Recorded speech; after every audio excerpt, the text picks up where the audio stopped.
صرف قلوبنا على طاعتك. اللهم بلغنا رمضان بصحة وعافية. اللهم بلغنا رمضان بصحة وعافية. اللهم آت نفسي تقواها وزكها أنت خير من زكاها أنت وليها ومولاها. يا أرحم الراحمين، يا أكرم الأكرمين، يا أرحم الراحمين، أي كريم، أي مالك مولا। আজকে জুমার রাত, আয় আল্লাহ, জুমার রাত আর জুমার দিনের মধ্যে প্রতিটা মুহূর্তে লক্ষ লক্ষ গুনাহগারকে তুমি মাফ করে দাও।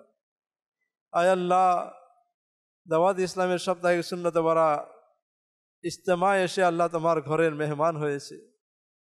আয় আল্লাহ, তোমার হুকুম উদউনি আস্তাজিব লাকুম, আমার কাছে চাও আমি তোমাকে দান করব। আল্লাহ, তোমার হুকুমের উপর লব্বাইক বলে আল্লাহ হাত উঠিয়ে দিয়েছি। আয় আল্লাহ, আয় রব্বে করিম, দুনিয়ার মানুষের কাছে চাইলে মানুষ মুখ ফিরিয়ে নেয়। আল্লাহ, তুমি আমাদেরকে সৃষ্টি করে তোমার কাছে চাইতে বলেছো, আল্লাহ হাত তোমার কাছে তুলে দিয়েছি। দুনিয়ার কারো কাছে তুললে লজ্জা পেতে হয়, আল্লাহ তোমার কাছে হাত তুললে মনটা খুশিতে ভরে যায়, কারণ তোমার কাছে এমন কিছু নেই যায় তোমার কাছে পাবো না। আয় আল্লাহ, যা কিছু আমাদের প্রয়োজন তোমার খাজানার মধ্যে রয়েছে মালিক। আয় আল্লাহ, আজকে সাপ্তাহিক সুন্নতে ভরা ইজতেমায় যারা এসেছে, যারা মাদানী চ্যানেলের মাধ্যমে আল্লাহ দেখে দেখে হাত উঠিয়েছে, আয় মালিক মওলা, আয় আল্লাহ, এর মধ্যে আল্লাহ তোমার কোন নেক বান্দা যাকে তুমি পছন্দ করো, যার হাতকে পছন্দ করো, তার ওসিলা দিয়ে আল্লাহ হাত উঠিয়ে দিয়েছি। আল্লাহ, আমাদের জীবনের সমস্ত গুনাহগুলিকে মাফ করে দাও। আল্লাহ, জেনে করেছি না জেনে করেছি, বুঝে করেছি না বুঝে করেছি, আয় আল্লাহ সব কিছুই তুমি জানো। এই মালিক মওলা, আয় আল্লাহ, মন তো চাই গুনাহ না করে শুধু তোমার ফরমাবরদার, তোমার ইবাদত করি, তোমার ইতাআত করি, তোমার অনুগত্য করি, তোমার রাসূলের সুন্নাত মোতাবেক চলি। আল্লাহ, আয় আল্লাহ, তওবা করি আবার ভুলে যায়, নফসে আম্মারার দুখায় পড়ে যায়, শয়তানের দুখায় পড়ে যায়। আয় আল্লাহ, নিজেকে কন্ট্রোল করতে পারে না। আয় আল্লাহ, আয় আল্লাহ, গুনাহের অভ্যাস কিভাবে যাবে? गुनाहों की आदत छुड़ा मेरे मौला, गुनाहों की आदत छुड़ा मेरे मौला, हमें नेक इंसान बना मेरे मौला, हमें नेक इंसान बना मेरे मौला, जो तुझको जो तेरे नबी को पसंद है, हमें ऐसा बंदा बना मेरे मौला। ऐ करीम, ऐ मालिक मौला, ऐ अल्लाह, কত যুবককে আল্লাহ প্রতিদিন আল্লাহ মৃত্যু কুলে ঢলে পড়তে দেখেছি। কেউ অ্যাক্সিডেন্ট হয়ে, কেউ অসুখে পড়ে, কেউ এমনিতে ঘুমিয়ে যায়, সকালে ঘুম থেকে ওঠে না, না জানি কখন আমাদের পরকাল চলে আসবে। আল্লাহ, আর সকাল হবে না। আল্লাহ, তোমার কাছে হাজিরি কি নিয়ে দিব? আয় আল্লাহ, তোমার কাছে কিভাবে উপস্থিত হব? আল্লাহ, আমাদের আমল নামায় তো কোনো নেকি বলতে কিছুই নেই। আল্লাহ, গুনাহের এক বিশাল বোঝা। আল্লাহ, আজকে সুযোগ পেয়েছি, তোমার দরবারে হাত উঠানোর সুযোগ তুমি দিয়েছ। আল্লাহ, হাত আজকে নামানোর আগে আল্লাহ আমাদের গুনাহগুলিকে আল্লাহ ডিলিট করে দাও, গুনাহগুলিকে মুছে দাও। আয় আল্লাহ, আমাদের আমল নামায় যেন কোনো গুনাহ না থাকে। আয় আল্লাহ, আমাদের গুনাহগুলিকে বরং নেকি দ্বারা পরিবর্তন করে দাও। আয় আল্লাহ, আজকের এই ইজতেমার বদৌলতে আমাদেরকে হাকিকি তওবা নসিব করে দাও, তওবাতুন নসুহা নসিব করে দাও। আয় মালিক, আমাদেরকে ইখলাস নসিব করে দাও, আমাদেরকে তাকওয়া নসিব করে দাও। আয় আল্লাহ, কে আরবি ওয়ালা গোসে পাকের ওসিলা নিয়ে হাত উঠিয়েছি। আয় আল্লাহ, আয় মালিক মৌলানার ফাতিহার ওসিলায় আল্লাহ আমাদেরকে ক্ষমা করে দাও, আমাদের ফরিয়াদকে কবুল করে নাও। আয় আল্লাহ, আমাদেরকে রহমতের ভিক্ষা দান করে দাও, আমাদের ভিক্ষার ঝুলিকে আল্লাহ ভরে দাও। আয় আল্লাহ, আমাদের মধ্যে অনেকে অসুস্থ, শিফা দিয়ে দাও, অনেকে অভাব দূর করে দাও। মালিক আল্লাহ, তোমার কাছে হাত উঠেছি, কারো মোহতাজ বানিয়ে না। আল্লাহ, এমন দাও যাতে প্রত্যেক বছর আল্লাহ হজে যেতে পারি। আল্লাহ, আমাদেরকে এমন দাও যাতে বছরে বার আল্লাহ উমরা করতে পারি, তোমার নবীর দরবারে হাজিরি দিতে পারি। আল্লাহ, এমন দাও যাতে আল্লাহ গরিব দুঃখী আল্লাহ তোমার দিনের জন্য অকাতরে বিলিয়ে দিতে পারি। আয় আল্লাহ, ধনের সাথে মনটাও দিয়ে দিও, আমাদেরকে কৃপণ বানিয়ে না মালিক মওলা। আয় আল্লাহ, জীবনের শেষ মুহূর্ত শেষ নামাজটিও যেন দাঁড়িয়ে পড়তে পারে। আল্লাহ আমাদেরকে এমন সুস্থ রাখো। আয় আল্লাহ, কারো হাত ধরে আয় আল্লাহ বিছানায় পড়ে থাকতে কারো সাহায্য নিতে হয়, আল্লাহ এমন অসুস্থতা আমাদেরকে দিও না। জটিল কঠিন রোগ, যে রোগের কারণে আল্লাহ আয় আল্লাহ বিছানায় পড়ে থাকতে হয়, মেডিকেলে পড়ে থাকতে হয়, আয় আল্লাহ এগুলো থেকে আমাদেরকে হেফাজত করো। যারা এবার সমস্ত রোগে রোগ আক্রান্ত হয়ে পড়ে আছে, আল্লাহ তুমি সব রোগের শিফা আরোগ্য দানকারী, আয় আল্লাহ শিফা দিয়ে দাও। আই মালিক মওলা, এখানে অনেক এরকম রোগীর আল্লাহ প্রতিনিধি এসেছে, আল্লাহ জানি আল্লাহ তোমার দরবার হাত উঠিয়ে দিয়েছে। আয় আল্লাহ টাকা পয়সা দিয়ে চিকিৎসা হয় না, তোমার রহমত দিয়ে আজকে ইস্তেমার লাজ রাখো মালিক মওলা, এমন রোগীদেরকে শিফা দিয়ে দাও মালিক মওলা। আয় আল্লাহ আমাদেরকে হারাম থেকে বাঁচাও, হালাল রুজির ব্যবস্থা করে দিও মালিক মওলা। আয় মালিক মওলা, আয় আল্লাহ আমিরা আহলে সুন্নতের হায়াতের মধ্যে কোটি কোটি বরকত দান করো, উলামায়ে আহলে সুন্নতের হায়াতের মধ্যে বরকত দান করো, উলামায়ে কেরামের আল্লাহ দামানকে আল্লাহ মজবুত রাখে, আল্লাহ দ্বারা আমাদেরকে তৌফিক দিয়ে দাও। এই মালিক মওলা, এই রব্বি কারিম তোমার দরবারে ফরিয়াদ। আয় আল্লাহ অনেকে হজের জন্য প্রস্তুতি নিচ্ছে, অনেকে উমরার দিতে গিয়েছে, মদিনা শরীফে বসে বসে মন ভরে সোনালি জালি দেখছে, আয় আল্লাহ মন ভরে আল্লাহ সবুজ গম্বুজকে দেখছে। আল্লাহ কেউ খানে কাবার সামনে বসে মন ভরে দেখছে তোমার ঘরকে, আল্লাহ কত সুন্দর। আল্লাহ কেউ তওয়াফ করছে, আল্লাহ আমাদেরকে যাওয়ার ব্যবস্থা করে দাও, আমাদেরকেও যাওয়ার ব্যবস্থা করে দাও মালিক মওলা। আয় আল্লাহ শয়নে স্বপনে আয় আল্লাহ ওই ঝলওয়া দেখাও যে ঝলওয়া দেখলে জাহান্নামের আগুন হারাম হয়ে যায়, তোমার মাহবুব সাল্লাল্লাহু আলাইহি ওয়াসাল্লামের দিদার দিয়ে আমাদেরকে ধন্য করে দাও। আয় মালিক করিম, আয় আল্লাহ আমরা অনেক কিছু চেয়েছি, অনেক কিছু চাইতে পারি না, আল্লাহ আমাদের কি প্রয়োজন, তুমি খালিক ও মালিক, তুমি আমাদের প্রভু, আমাদের দুনিয়া আখিরাতে যা ভালো আল্লাহ সেগুলি দান করো, যেগুলি আল্লাহ দুনিয়া আখিরাতে আমাদের জন্য ক্ষতি, এগুলো থেকে আমাদেরকে আল্লাহ বাঁচিয়ে রাখো। আয় আল্লাহ আমাদেরকে এবং কিয়ামত পর্যন্ত আমাদের বংশধর যারা আসবে তাদেরকে আহলে সুন্নাত ওয়াল জামাত এবং ঈমান আকীদার উপর আল্লাহ অটল অবিচল রাখো। আয় আল্লাহ বিভিন্ন ধরনের ফিতনা থেকে আমাদেরকে কিয়ামত পর্যন্ত আমাদের বংশধরকে হেফাজতে রাখো। দাওয়াত ইসলামের মাদানী পয়গামকে দুনিয়ার কোনায় কোনায় আল্লাহ পৌঁছিয়ে দাও, মাদানী চ্যানেলকে ঘরে ঘরে আল্লাহ চালু করে দাও। আই মালিক মওলা প্রত্যেক এলাকার মধ্যে ফৈজান মদিনা, জামিয়াতুল মদিনা, মাদ্রাসাতুল মদিনা, দারুল মদিনা আয় আল্লাহ আমাদেরকে দান করে দাও। দাওয়াত ইসলামের এই দ্বীনি কাজকে আল্লাহ মানুষের নিকট পৌঁছানোর জন্য যত ধরনের সাহায্যের প্রয়োজন তুমি গাইবেভাবে আল্লাহ আমাদেরকে মদত করো। আল্লাহ খাস করে তোমার কাছে ফরিয়াদ, আমরা যেন এখানে উপস্থিত হয়েছি আমাদেরকে দ্বীনের খিদমতের জজবা দাও, আমাদের এই দ্বীনের খিদমত করা আল্লাহ তুমি আমাদেরকে তৌফিক দিয়ে দাও। कहते रहते हे दुआ के वास्ते बंदे तेरे कर दे पूरी आरज़ू हर बेकसू मजबूर की बिबरकत इन्नल्लाह व मलाइकतहु युसल्लूना अलन नबी या अय्युहल्लज़ीना आमनू सल्लु अलैहि वसल्लिमू तस्लीमा सल्लल्लाहु अला नबील उम्मी व आलिहि सल्लल्लाहु अलैहि वसल्लम सलातम व सलामन अलैका या रसूल अल्लाह सुब्हान रब्बिक रब्बिल इज्जति अम्मा यसिफून व सलामुन अलल मुरसलीन वल्हम्दुलिल्लाहि रब्बिल आलमीन। अल्लाहुम्मा जअल आखिर कलामिना इंद सकरातिल मौत शहादतन ला इलाहा इल्लल्लाहु मुहम्मदुर रसूलुल्लाह। या नबी सलाम अलैका, या रसूल सलाम अलैका, या हबीब सलाम अलैका, सलावाम अलैका।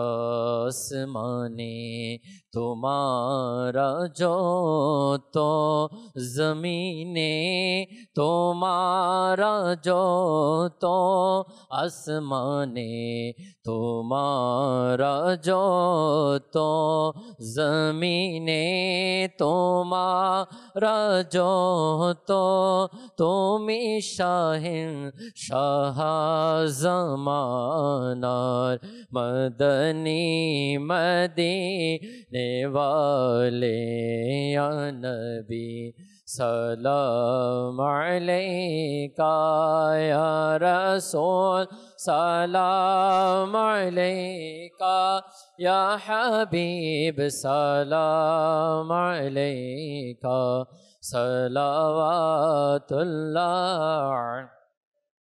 मुस्तफ़ा जाने रहमत पे लाखों सलाम, शम्ए बजे में हिदायत पे लाखों सलाम। मुस्तफ़ा जाने रहमत पे लाखों सलाम, शम्ए बजे में हिदायत पे लाखों।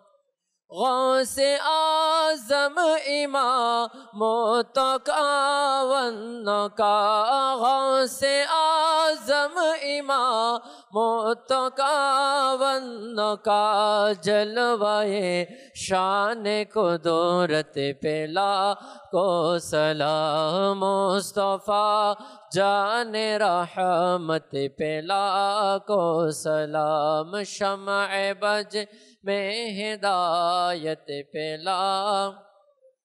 डालो दी कल्ब में अज़मत मुस्तफ़ा से, कल्ब में अज़मत मुस्तफ़ा सैयदी आला हज़रत पे लाखों फैजों से जिनके लाखों नमाजी बने, फैजों से जिनके लाखों इमाम सजे, उस अमीर अहले सुन्नत पे लाखों सलाम। मुस्तफ़ा जाने रहमत पे लाखों सलाम, शम्ए बज में हिदायत पे लाखों सलाम। अस्सलातु वस्सलामु अलैका या रसूल अल्लाह व अला आलिका व अस्हाबिका या हबीब अल्लाह। सुब्हानक अल्लाहुम्मा व बिहम्दिका ला इलाहा इल्ला अंता अस्तगफिरुका व अतूबु इलैक। सुब्हानक अल्लाहुम्मा व बिहम्दिका ला इलाहा इल्ला अंता अस्तगफिरुका व अतूबु इलैक। सुब्हानक अल्लाहुम्मा व बिहम्दिका ला इलाहा इल्ला अंता अस्तगफिरुका व अतूबु इलैक। अस्सलातु वस्सलामु अलैका या नबी अल्लाह व अला आलिका व अस्हाबिका या नूर अल्लाह बिहक़्क़ि ला इलाहा इल्लल्लाह। जिनकी